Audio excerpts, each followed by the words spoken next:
سروری که به بخت ملت تاجیک خداوند بالای سرش آورد. او همان ابرمرد است در عرصه ناموس و ننگ که راهگشای صدها و هزارها نسل بعدی ملت خواهد بود.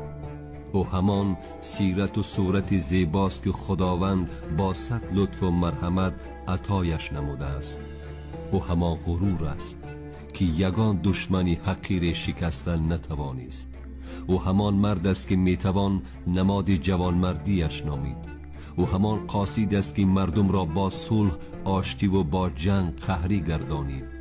او همان فرد است که پشتیبان و سایبان سر یتیمان، قدم جایش خانه یتیمان است و مکانش قلب‌های پر از مهر ایشان. او همان فرزانه مرد است که در دل هر یکی ما چراغ امید به فردا را روشن نگه داشت. او همان پیغام رسان است که